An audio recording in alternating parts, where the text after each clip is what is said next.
Filthy Casuals. Filthy Casuals. Filthy Casuals. Filthy Casuals. Filthy Casuals. Filthy Casuals. Filthy Casuals. Filthy Casuals. Filthy Casuals.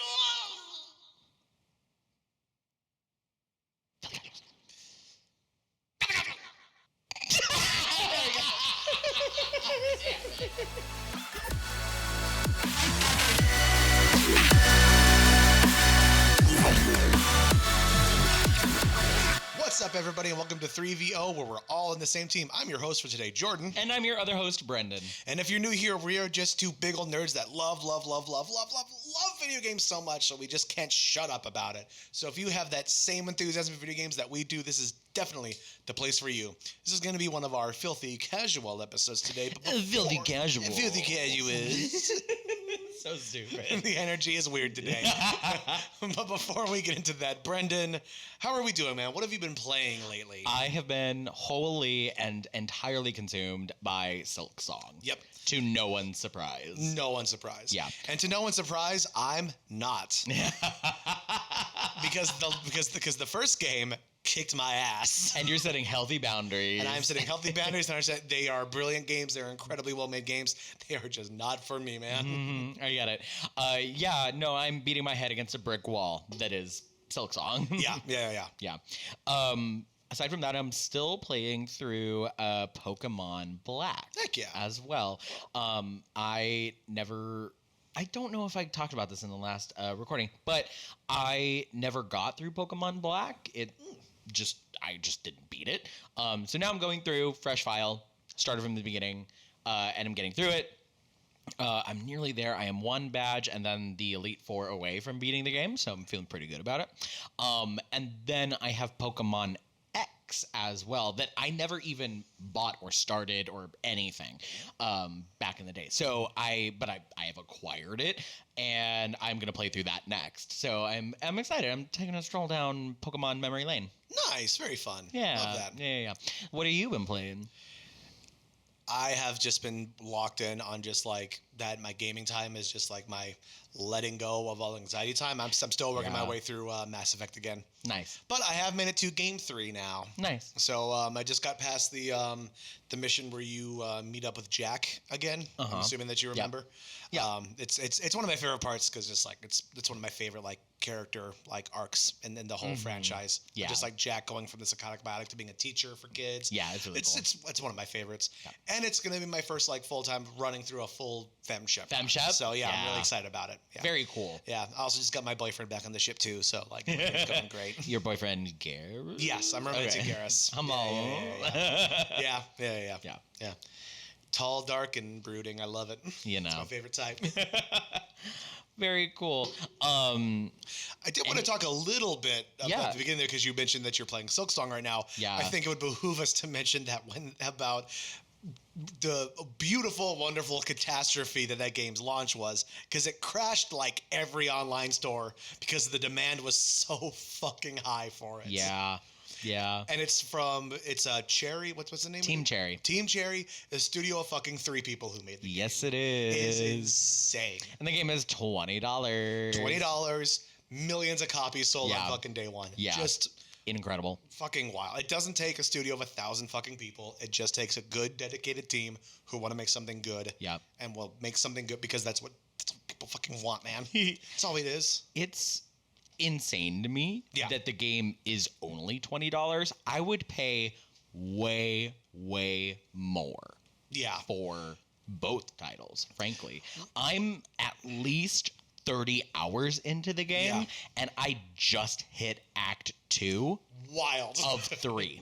Wild. Yeah. That's wild. Yeah. It's also one of the only times I've ever heard about it with like people who like the online pirates, people who pirate games and like stuff online. Yes. Straight up, we're like, guys, just buy the game. It's worth it. Yeah, the pirates were like, nah, not this one. Nah. It's like it's a good game and it's not that expensive. Just buy it, guys. Just buy it. It's fine. I love that so much. It's so good. When you get the pirates on your side, you've done something really damn special. Something really fucking good. Yeah. Also, it's only 3 people, and I think that there's some degree of like, hey, like, this money is directly supporting like 3 people, not like a whole greedy ass company, you know? Yeah, that's the thing. It's like it's going to these people and not like a board of directors who had like almost nothing to do with the extra development and like shareholders and all that crap. You're just like, no, it's this team and this company and that's it. Yeah. Yeah. So Team Cherry, forever in our hearts. Go buy Silk Song, support them. It's an incredible game. It's very difficult. Yeah. Yeah. Buy a copy for me because I will not be picking it up.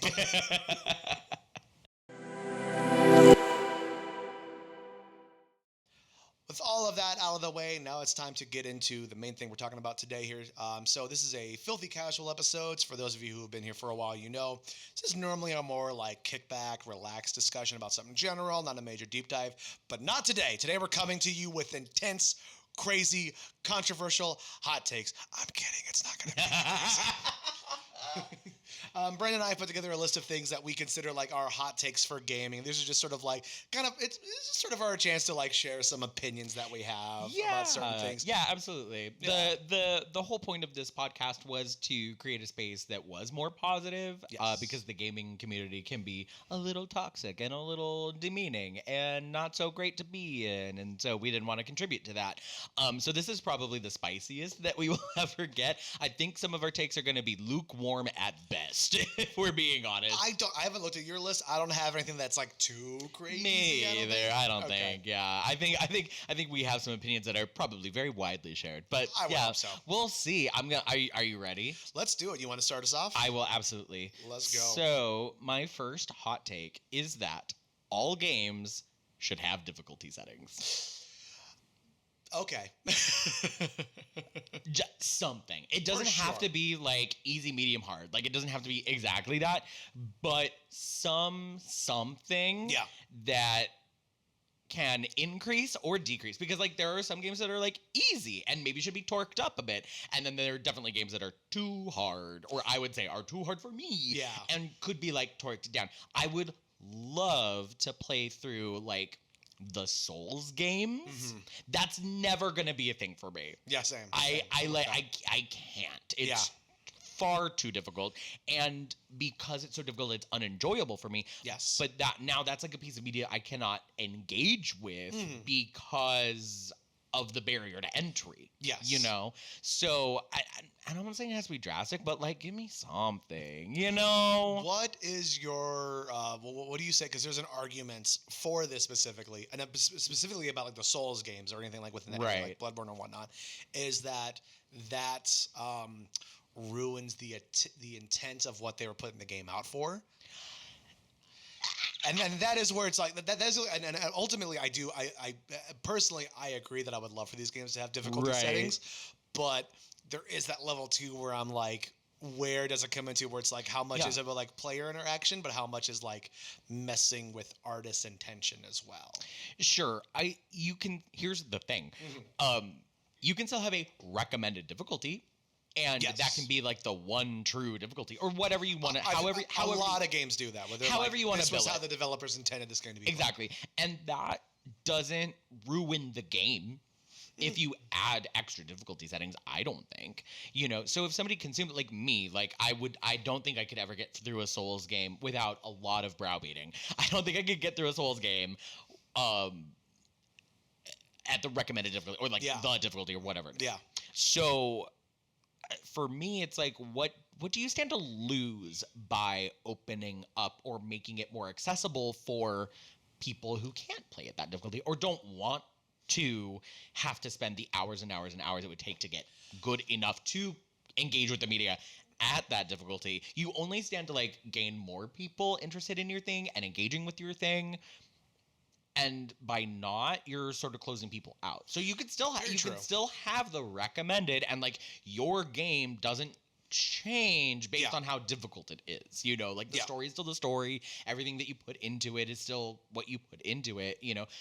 So I don't know that there is an argument to be made. Like what are you losing? That's fair. It would be my argument. That's totally fair. That's totally fair. Yeah. I get that. And I totally understand the intent of like, oh, well, we want to make something and we want to make it really, really challenging. Yeah. That's great. Excellent. I can't play it. And I'm not saying like you have to cater to me, but like, yeah. I think it would be cool. Certainly from like an accessibility point of view.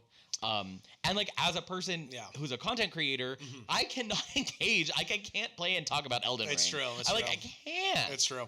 There's a lot of discussion because there's a few content creators that I follow who are like specifically within like the space of discussing about things like in terms of like accessibility games and whatnot. One of the things they talk about how was just like a difficulty setting for a game like a Dark Souls or an Elden Ring or something like that. That's like a step in the right direction, but there is still like a lot more that needs to be done in terms of like it's not just about like being like there's an easy mode and now everybody can play. It's like there's a lot more steps.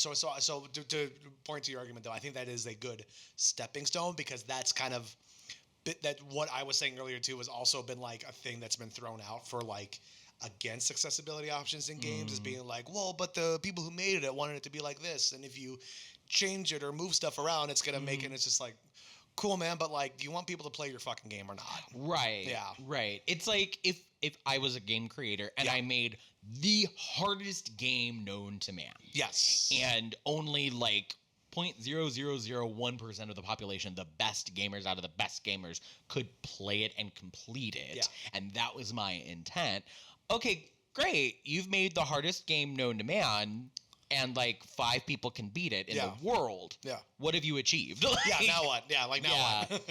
Great work? I don't know. Yeah. Like, you know, so for me it's like just it would be nice if more games had sort of like difficulty settings like that. I'm with that. Ultimately, I'm with you. I feel like you just don't sacrifice anything by including it. I don't think so either. Yeah. Ultimately, I don't think so either. Yeah, I'm with that. I don't know. Change my mind in the comments, maybe. I don't know. I am playing through one of the hardest games known to man, Silksong, right now. Yeah, so. It's true. It's true. And nobody disagrees that those games are difficult as hell. Yeah. Does Silksong and Hollow Knight have difficulty settings? Sort of. Okay. There is the game, and then there is a what's it called in Baldur's Gate? Like honor mode? Yes. Yeah. There's essentially an honor mode where if you die, you die. Yeah. That's it. The game's over. Got it. Yeah. Okay. Gotcha.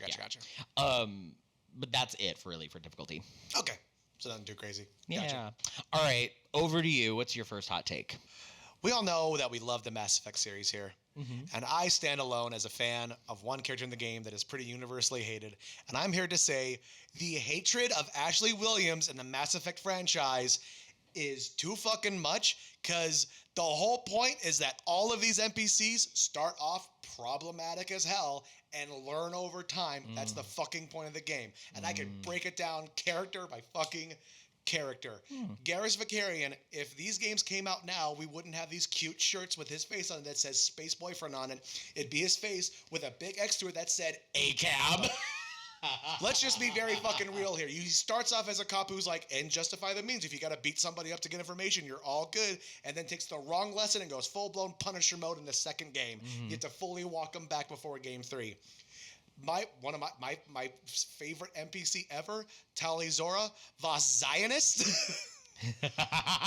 Damn. Let's just talk about that real quick. How she believes that there's an entire race of, while they are synthetic, fully conscious beings that she believes do not deserve to exist. Everyone's favorite baby boy, Rex, who had admittedly a very traumatic experience with his father, but then said, well, I'm going to turn my back on my entire race and become a gun for hire. Remember, when you first meet Rex, he's on a job to go murder somebody. I'm going to do this with pretty much everybody throughout the whole fucking series, but I believe overall my point has been fucking made. You're making a fair point. Okay, answer something for me. I've never kept Ashley alive. Yes. In that first spoilers ahead. Yes. But I've never kept Ashley alive past that mission in the first game. Yes. So I don't know what her arc is like if she does live. Can you elaborate? Does she get less space races? She does. She does actually have like a character arc, and she comes back in part 3. I've now done it twice because I wanted to see what it'd be like with the film, because I knew you couldn't romance her as femshep. Right. So because I've kept her around once romancing her as male shepherd. So I was like, what does this dynamic look like on the other side of this now? So I was just very curious about that. So I kept her around for Mass Effect 3 on this one that I'm doing, and it's a very cool, interesting thing because it is like she does have like a turnaround where it's like no more of these like weird little conversations about like how she feels about different aliens, particularly about Turians. And it's just like, yeah, and like she starts to talk about like being a specter and wanting to be like an ambassador for humanity and like having reached out and actually like learning more and like like experiencing more different like alien cultures and whatnot. So Definitely. there is an arc there for her. Yeah. Yeah. I feel like now people are more ready to see things that are a little bit more complicated and a little bit more nuanced, like ACAB, like Zionism, things like that. Well, yeah, but to so be like, fair, if the game came out yes. now, I think that there would be more equal feelings of like, whoa, a lot of these characters are a little bit more problematic. Yeah, that's the thing. Is like, to be fair, a lot of this terminology that we're talking, it's like there was some of it. There was definitely some. Let's just be honest. Let's just acknowledge it here. There was some of it that like there was a level of white privilege that we have that let us kind of gloss over a lot of like looking at these things. Absolutely. There were definitely people talking about this way before, but like now it's much more like in the overall like pop culture or zeitgeist area for like us. I think so too. I think we're just like a little more socially aware and educated too. Yeah, I believe so. As white guys trying to be better, doing our best. That's fair. Okay. Yeah. Okay. So Ashley, not saying earning the hate. Yeah, not saying she doesn't deserve to get some heat for the way that she is in the game. Sure. I'm just saying it feels like it all got focused on one character where I'm like, it's literally the point of all these characters, guys, so they all have an arc. Fair enough. Fair enough. But yeah, that is my first hot take. Brenden, you want to go in for your next one? Absolutely. Here? This one's a little spicy too. Ooh, love it. This one's spicy. I think that most first-person shooters that are coming out are now more or less the same, and that the genre has become largely uninteresting. I am hard-pressed to disagree with you on this. Okay, good. Yeah. Now, granted, it's been a little bit since I've really been dedicated to a first-person shooter series. Mm-hmm. I'll say the last time I really had one that I was into probably would have been Halo. I was going to say, Halo kind of set the bar. Yeah. And then everything that's kind of followed after, unless it's had something really cool about it, has been kind of uninteresting. I'll say the only exception to this to me would be, I don't know, come to its defense because I do love the game series, is the new Doom games, the 2016 one, Doom Eternal. I haven't got to play Dark Ages yet. Don't get me wrong. There are definitely exceptions. Yes, and there 100%. are definitely good first-person shooters out there. I just think, like, as a whole, the genre is kind of, like, stagnated. It's all kind of got into that like multiplayer, like Battlefield, COD, like area things. Exactly. And it's just like for me as a casual-ish gamer, I'm like I can't see the difference between these games. Like Titanfall, Call of Duty, like Halo, like blah blah blah blah. I'm just sort of like Did Titanfall also come to the defense of? Titanfall is such a different beast to me. It's I know that there's like unique things about it. Yeah. But yeah. I get you though. Like I think like the ones that are dominating the field right now are the ones that I think there's a level to it where it's like there's only like two big first person shooters right now that are like dominating the field at a certain point that it's like it's kind of hard to like think of and recognize the other ones out there that are trying to like innovate and do different things within it and whatnot. Because Deathloop came out only a few years ago and that was such an interesting weird game for it where it was like just repeating the same day over and over again. But that's like largely story focused, right? It is. It very much gets in the mechanics of it because you have to remember like, okay, where's this? Where do I start here? I can go here. I can do this. But it's also you also can't like just repeat the same path over and over and over again until you figure out what to do. Like the game is still also adapting to you every time you start over as well. So it is like it's story wise, but it's also like what we just talked about in the last episode with The Last of Us, where it's like the gameplay mechanic does also inform into the story as well. Sure. I mean, like I said, there's definitely exceptions, and there's definitely like some good, valuable first-person shooters. I just think like as a whole, it's sort of like, ugh. Yeah. No, I get you. Yeah. And ultimately, I agree. Ultimately, I agree with you. For sure. Yeah.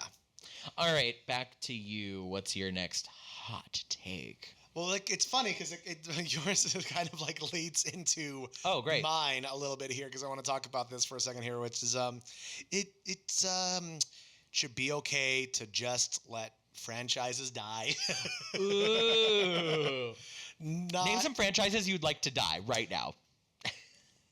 I'll just say this real quickly here. I was, and still kind of am, because I played the last Black Ops game that came out. I believe it was 6. Um, I have been a fan of the Call of Duty series all around, through some of the originals, when they did the Modern Warfare franchise, and then the Black Ops franchise, even though it fell off quite a bit for a little while there. 6 was really, really cool, and I really liked it. But like ultimately, it's like some of these particularly with something like Call of Duty, some of these franchises have been around for like 20 something years, like 25 years or something like that. And it's like, well, at a certain point, you gotta admit the well's dry. Yeah. You know what I Yeah. mean? Like at a certain point, like same thing with like, I'll even say like a franchise that I definitely love, Halo. I played Infinite, and which was the last Halo game they made, and I was really disappointed by it. Like it was did some cool stuff, but I was really like ultimately like let down by the game, Yeah. as I was like 5 as well.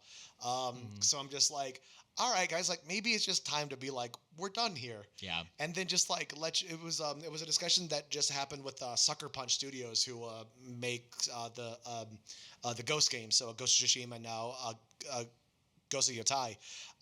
They talked to a developer because the studio also used to make the Sly Cooper games from back in the day, and somebody asked just like, "What is there any interest level in the studio to make another Sly Cooper game?" And he was just like, "There's like 10 people here who would actually like be interested in doing something." Then even then, it would just be like, "Yeah, cool idea," but nobody has like a solid like grounding for it and whatnot. And I'm just like, yeah, man, like some things have their time, and then we could be done, and then we can move on. Sure. Unless you've got something like a Mario or a Final Fantasy where you could kind of like adapt and do sort of whatever the hell you want with it at a certain point. You know what I mean? Like with Mario, it's just like, oh, we're just gonna straight up make an RPG, like, and just like adapt it into that basically, and just like change it around and move it however you kind of feel like it. Still fitting within the world, but like, you know what I mean? Like, Yeah. You know that the RPG, the Super Mario RPG that recently came out was a remake, right? No, I know. Yeah. Oh, okay. No, I know. Yeah. I thought you were saying like, oh, well, they decided. Okay. Anyway. No, I mean like when they did it, when they did it previously. Like it's been like, well, we could just kind of like do this with it instead of just doing a straight up like. I think there's even an argument to be made that like some of those really long running franchises have kind of also had their time and could kind of go, Yeah. never gonna happen because Nintendo. But like Legend of Zelda is kind of getting there. Yeah. Mario, I could see think, that. is kind of getting there. Towards Kirby. I've heard the argument for literally all the ones you've just made where it's like, at what point are you making a different game and just putting the skin on it? Yeah. You know what I mean? Like, yeah. And it hurts me to say all of those. It hurts me to say this one too, but like Pokemon. Really? I know. You're getting a head shake off camera from our producer. It hurts to say, but isn't it though? I mean, I haven't played a Pokemon game for literal decades now, so I have no idea what it's turned into. Well, there's almost 1,000 Pokemon, and who knows if they're gonna make more. We're about to hit Generation 10. Yeah. Although I do like the Legends games that are coming out, and they are different. Yeah. So like I still think that there's like a ways for Pokemon to go, but like, yeah. Are we seeing the light at the end of the tunnel? Are we starting to get there a little bit? Starting to get there. It hurts. It hurts me. Yeah.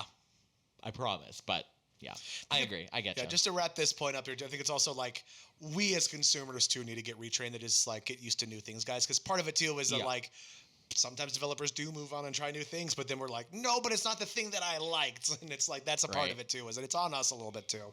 Yeah. Okay. All right. What do we got next for you, Brenden? My third hot take is not a hot take at all. But it's that cozy games don't get enough love, attention, or funding. I fully agree with that. Yeah. Like, it seems like the onus is on indie developers to create cozy games. Yeah. By and large. Yeah. And some of the best cozy games are from indie developers, but I would just love to see like more resources, funding, yada yada, poured into cozy gaming. Yeah. Like if Stardew Valley had like a AAA company behind it, you know. I feel a couple different ways about this because Like, don't get me wrong, Stardew Valley is a masterpiece, and Yes, Concerned for sure. Ape is a genius. Yes. Big ups to Concerned Ape, but I think I would be okay with seeing some more like resource allocation towards small studios like that. The thing though is that like, and part of where the issue comes into when you talk about like these like big AAA companies and like all that development and backing behind it. It's the same thing that you talk about with like big studio movies. Like my example is always going to be like Kevin Smith has talked about before, where it's like, yeah, if I do a small movie for a studio for like $2 to $5 million, I get handed my little pile of cash and they leave me the fuck alone, basically. Like they don't need to bother me at all. That's once you get to a certain extent, money wise and involvement wise, that's when you get studio heads, and that's when you also get like shareholders that need to be involved and whatnot. And then it's like, well, first step is going to be satisfying these people and making them happy. I'm rethinking this hot take. I'm rethinking it. I think that maybe it's not that cozy games need like a certain amount of money, or like AAA titles studios behind them, because obviously we know that there's issues with that. Maybe the hot take is that cozy game enthusiasts and developers need to do better. You know, ultimately I'm with that too. There's a lot of cozy games that have like really solid ideas and then just like cannot deliver. And that's what I hate seeing. Yeah. You know, I kickstarted a game called Mika and the Witch's Mountain. I remember you talking about this briefly, It was super cute. You were like a little witch that has to help deliver packages around an island. Yeah. It's very Kiki's Delivery Service. Super cute. I was so jazzed about it. I kickstarted it. And then there was like a couple hours of gameplay. Yeah. And it was like really basic, and I just did not deliver what I wanted at all. And it had like issues with like the controls and just like other things. And that I feel like really happens with cozy games a lot. You know? There's a game that I play on Switch called Palia.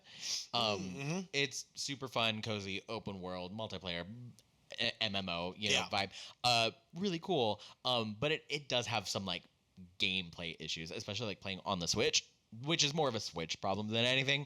But like, I get you. I get you. I haven't played it on the Switch too. It's probably way better. Yeah. Well, to which I would say that like for that one especially, I think that like that's where more resources and like time development and whatnot. I think that's where it would come in handy, because then you could like really have some time for like play testing a bit more and like, you know, allocation sorts, like just being like, hey, this isn't going to work well on this system versus, because that's also where AAA companies have more an advantage, because they can really like get into just like, okay, well, this is how this was going to work on the Xbox versus how it'll work on PlayStation versus on Switch. You know what I mean? Yeah. So I think my hot take is actually just in like cozy game developers do better.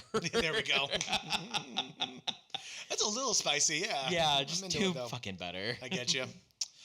Ready for my yes, this is my let's last hear one. your last one. Yeah. This is one I really kind of got into when we did our series on Uncharted. To maybe realize something here is that there's kind of this argument that's been, or this like push for certain genres of video games to be like more realistic. Like attempted like more realism, like more like real looking graphics, like the interface and whatnot in terms of like how you play it, interact with the world and whatnot. I don't think people actually want a realistic experience. Like even when you're in, like even when you're talking about like even like what we just talked about with something like The Last of Us, I don't think players really want to know what that experience is like. Really like. I think what you want is the experience of like through this particular character's shoes, or more like like this cinematic idea of what experience is like, you know what I mean? Because the reality is that like in an apocalypse setting like that, 90% of us are screwed.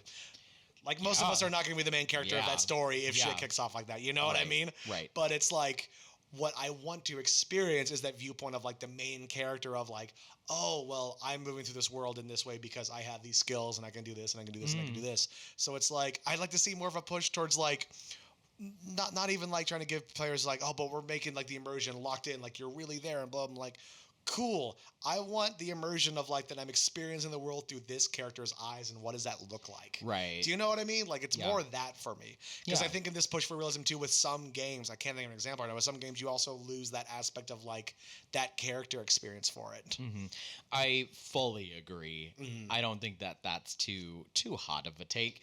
It's the same sort of thing like in D&D. It's like you want to go out and fight monsters and cast spells and stuff, and you don't want to think about how many arrows do I have and did I eat tonight, you know, things like that. The stuff that like largely like in our campaigns at least we kind of gloss over, and it's just sort of like, because that's not the fun stuff, Because I've played a couple video games where it's like there's the mechanics for like, oh, you can get dehydrated and get hungry. You gotta watch that. I'm like, Right. How is this fun? This is a real life stress that I'm trying to fucking avoid here. That's why I don't like Sims. I don't want to have to deal with everybody, dude. Like, I don't want to know that they have to take a shit. I don't like worrying about this for me alone. I have a house full of these weirdos, so I have to be like, if I don't tell them that they got it, if I don't tell them to go poop, they're just gonna poop themselves in the middle of the hallway. Right. Just first of all, insane. Insane, yes. But yeah, no, I'm fully with you. I think immersion. I think immersion's a poor word. Yeah. I think that there's some sort of like. You want people to be able to relate to the characters and feel like they're walking through the experience, but immersion, I think, is too far. Ultimately, I agree with that. Yeah. Okay, cool. Well, that's the last of my little spicy takes that I got. Well, I got one. How are we wrapping this up? I got one last one. Okay. I don't think that Nintendo should have stopped making handheld consoles. But Brenden, they gave you a console that's both. No. No. They gave us a handheld and called it a console. Can you imagine? I love this. If Nintendo had billed the Nintendo Switch as a fully portable console. Yeah. And had made no bones about it being the console, the new Nintendo at-home console. Yes. If they had just said, no, this is a portable, this is like the new Game Boy. Yeah. If they had said, this is the new Game Boy, we're working on another console, don't you worry, but this is the new Game Boy. Yeah. People would have lost their minds. It would have been insane. Yeah. It would have been. It would have been such a win because that's the thing. The Nintendo handheld consoles have always kept up with consoles, but one generation behind. Yes. Because the Nintendo DS was doing things that you could do on the GameCube. In terms of graphics and performance. You know. And I would argue that the same could be said of the Nintendo Switch. It's a generation of consoles behind, but it is a portable device. Yeah. And at a certain point, you have to exchange battery life for performance. It's true. So to have a portable handheld device with any sort of battery life, performance is going to be compromised. Yeah. So yes, it is not the console that was able to keep up with its cohorts, its contemporaries. Yeah. But it would have been a sick Game Boy. It would have been, It would have been an incredible Game Boy. Yeah. If they had come up with, or if they had created a different console that was a console, you had to plug it into a TV kind of console. Yeah. They could have done way better. Yeah. I think. I ultimately agree because even when the first Switch dropped, I had a moment where I was like, okay, so you can work it on your TV like it's a standard console, but you can also pick it up and take it with you and whatnot. Mm-hmm. I'm not totally seeing what the benefit is here because there's no way that battery life, particularly we're talking about the battery life part of it. Right. And I knew people who talked about this as long as I keep it plugged in is fine, but it would last me maybe 2 hours or something like that if I took it off. It wasn't anything. I think that's a little harsh. I think the battery life is a little bit better. I mean, of course, it depends on what you're playing. I think they were talking about the brightness and blah blah blah. But I think they were talking about running things like Skyrim on it or something like that. Something that would take a bit more computing power to it. I'm not 100% sure. I can't speak to that. Yeah. But I could be totally wrong on everything I just said too. So right, but how impressive would it be if they were this is the Game Boy, you can play Skyrim on it. Mm-hmm. I think so. I think it was just a really bad move of Nintendo to say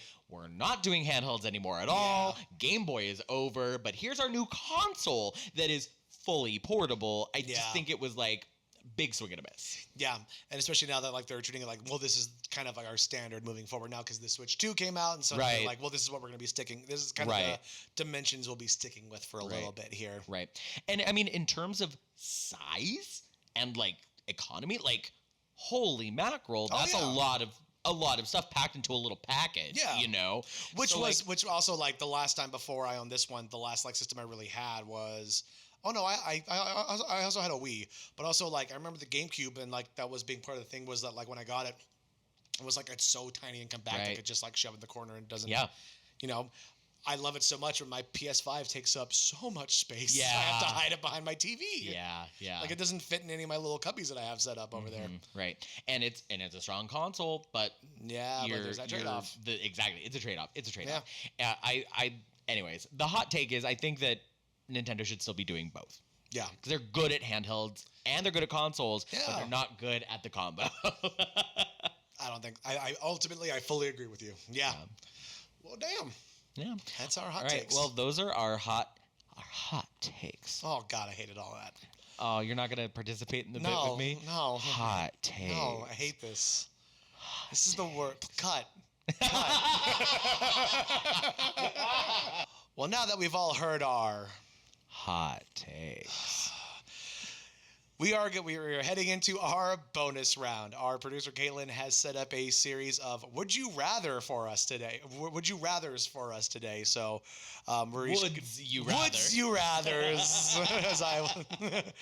So basically, we're each going to get sent different ones, and we're just going to kind of ping pong back and forth here on some different video game related would you rather's here. So, Caitlin, whenever we're good to go, just let us know.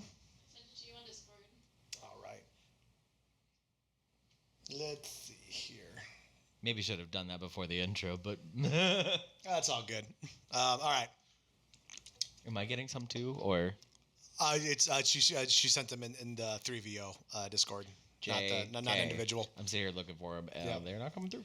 It's okay. Okay. Okay, so all right, I'll start us off since I'm here. So, Brenden, would you rather play Mass Effect, but you're a fish person who shoots smaller fish as ammo, or play Pokemon, but you can only catch Pokemon that hate you and actively insult you in each battle? Oh my gosh. Both are pretty bad. Both are bad. A fish person? A Drell? Yeah, basically, yeah. Okay, I'm gonna go. A Drow or a Hanar. I'm gonna squid people. I'm gonna interpret it as Drow. Okay. So I would rather go through Mass Effect as a Drell Okay. that shoots Drell tadpoles. I don't know. So now you're shooting out baby Drell at people? Yep, That's a nightmare. It's Both are. literally a horror show. both of these options are nightmares. Both are bad. I would. What are you going with? I'd go with the Pokemon one. Huh? Because that's just like playing D&D with my friends at a certain point. We're in the middle of a fight. Everyone's just You're not making wrong. fun of me. Yeah, here we go. This is normal. I'm used to this. I can't relate. So Yeah, okay. nobody would ever make fun of me. No, never once. Roll the clip. I don't know. Roll the clip. All right. Next one. Would you rather play Skyrim, but every dragon is actually a massive goose, or play Overcooked, but the kitchen is on a roller coaster? Okay, now let's think about this here real quick, because this Yeah. felt easy to me right away. Yeah. But also, let's really break something down here. Do we think a goose would be more aggressive than a dragon? No, You don't think so? I think goose are way meaner than dragons, personally. Whoa, that's a hot take. Oh god damn. In the world of Skyrim, you do meet a dragon who is sympathetic and on the people's side. Uh-huh. Never met a goose that liked me. Not I'm- once in my life. Now, see, I'm imagining it as like a mod where it's just like a goose character model on top of the dragon. It's a full rework of the game in my eyes. Oh, Like interesting. all dragons are replaced by goose, and they behave as like a goose would. Goose rim. Goose rim. Hate that. Skyhonk. Not Skyhawk. Oh my And now the God. thing, but the other thing too is that like Overcooked stresses me out enough. Yeah. As the game as it plays as is. Yeah. Putting on a roller coaster literally sounds like an anxiety dream I've had. Yeah. That I've got to say, I agree. I think that the overcooked situation does seem like the worst option. I'm Yeah. definitely going with Skyrim but Goose. Fully going Skyrim but Goose. Yeah. Even still, I am going Skyrim but Goose. Yeah. That's where I'm at too. Fusro honk. If that doesn't already exist in the world as a I'm sticker certain. or a shirt, What's the rule about if you could think about it? There's porn of it. that's Rule 34. Yeah. Well, Rule 35 is if you could think of it, there's a Skyrim mod of it. What's gonna be great is watching one of our friends like Connor being like, actually, Rule 35 is really, and like give you the real. Oh no! All right. You got another one? Yep. All right. So, would you rather play Mario Kart but all items are replaced with household cleaning products, or play Smash Bros but everyone's moves are interpretive dance? Oh, the interpretive dance. I was Slam that one I down. didn't want to just like answer for you, but I felt like you were Yeah. gonna go with that one for Yeah. sure. Yeah, I really don't want to be like spraying Windex at people on the road. I'd much rather be dancing. I will say I do think that there is something darkly kind of like robot chicken funny about the idea of, because like, you know, like you can use powers and stuff and some of them can be devastating, but it's like in the world of Mario Kart, it's like, you slipped on a banana peel, oops, you spin out for a little bit, you got hit by lightning, you got to be cute and tiny for a little while. There's something hilarious of just like watching like Princess Peach trying to pass by Mario, and he just leans out with a bottle of bleach and just goes right in her eyes, and she just starts screaming as she skirts off the road. That's horrible. Yeah, you're using cleaning products. Yeah. Nah, definitely going with Smash but dance. It makes me laugh. I'm gonna go Mario Kart on this one. That's funny. That's really damn funny. I think that's Pretty hilarious. funny. Yeah. You're like, because then you get really intricate. You're like, there's the whole joke of like people who are just like, there's the videos online of like people dumping all the different cleaning products into their toilet and stuff. Oh, yeah. And someone's like, congratulations, you just made mustard gas. Right. Yeah. Like just putting a combination of things together in your cart, making mustard gas, and throwing it back at somebody. Literally. Do you want one more? Yeah, Let's do one more. This is great. All right, our final one. All right. Would you rather play Hollow Knight, but you can only move by bouncing on pogo sticks, or play Portal, but the portals randomly teleport you into IKEA showrooms? All right, so do you want to make a already difficult game way more difficult, or do you want to play a game that's now unplayable? Like, Yeah. how do you, if you're just getting teleported into random IKEA showrooms, you can't beat Portal. Or is that Or is it part of arguably- the game? Or is that arguably like you're done? Because Oh, the whole you thing is got like out. you're trying to escape. I Seems can like an teleport easy into way to IKEA win. showroom. Well, I'm just gonna step out of here, I guess.